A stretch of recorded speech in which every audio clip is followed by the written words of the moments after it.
High five for pick 5. Fantasy owners, if you weren't lucky enough to get picks 1 through 4, no worries. There's still some great talent at the 5th spot. Now, Tom and I argued over who to take in the 4th spot between Dirk and Dwight Howard. Now, if Dirk isn't available to you in the 5th pick and Dwight is somebody that you want to stay away from because of the high turnovers and the poor free throw percentage, Tom, who is somebody that you recommend? Yeah, somebody I recommend is a guy who's kind of getting overlooked because of his teammate, or should I say two new teammates, is Dwayne Wade. He's a guy who can put up numbers across the board. He blocks shots, he defends, gets steals, shoots threes, can score 20 points, 20 plus points a game this season, even with LeBron and Bosh there. I think he might even have a chance to outscore LeBron. LeBron's going to have the ball in his hands. Teams are going to double up on LeBron, try and stop him. Dwayne Wade's going to be able to kind of get more outside shots, live out that three-point line. He's not the most efficient three-point shooter, but he is a guy who can hit threes. His free throw percentage is, it's kind of low in that mid-high, mid-70s. Does take a lot of free throws, so you got to have to live with that.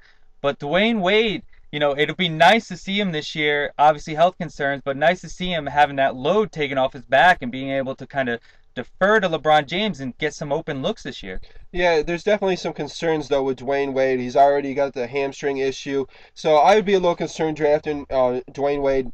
Stellar talent. He goes to the hole and probably up his assist value a little more because of the additions of Bosh, Mike Miller out there. But a guy that I'm going to target at the 5th spot, and a lot of people will argue that this is a reach, but this isn't a popularity contest. When you're drafting, you want to get the guy that's going to help your fantasy team the most. And I don't think Deron Williams is getting the love from a lot of other experts in fantasy, and I honestly don't think they know what they're talking about. This is a guy that has numbers that are similar, if not the same, almost as Chris Paul. People who are saying that it should be taken at the number 2 or 3 pick. So how do you not take Deron Williams at the 5th pick then if you're going to say Chris Paul? And honestly, Deron Williams is a clone of Chris Paul in my opinion. So I'm going Deron Williams in the 5th pick. Yeah, I mean, obviously, great pick. Assist man. Lost Carlos Boozer, but picked up Al Jefferson's going to have a guy in the paint he can dish to still. Only little concerns about Deron Williams. He doesn't steal the amount of balls that Chris Paul does, which is what kind of drops him below in that draft category.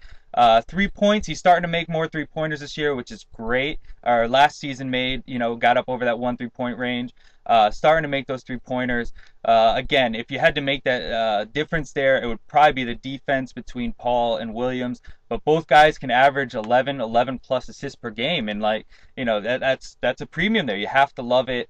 Deron Williams is definitely a guy who can go in that mid-first round. Yeah, he's averaged over 10 assists the last 3 years. I expect that to continue, like you mentioned, with the loss of Boozer. They did replace him with a big fella. And also, with the loss of Kyle Korver, they're going to need Deron to shoot a little more from the outside. And he's near 50% shooter from field goal range. So I expect his shooting stats to go up, his scoring to go up as well, and his assists to stay the same. So if you aren't comfortable with taking Dwayne Wade there because of some injury concerns, or you're not certain of what his production will be because of the new additions, Deron Williams is the guy that I recommend take at pick 5. Well, I'm Michael Pichan. This is Tom Lorenzo, RotoExperts.com. Visit us at RotoExperts.com in the video clip section as we talk about the must-have sleepers and busts for each of the positions. Also include the impact players that have changed teams that you should add to your fantasy team because their value went up. Yeah.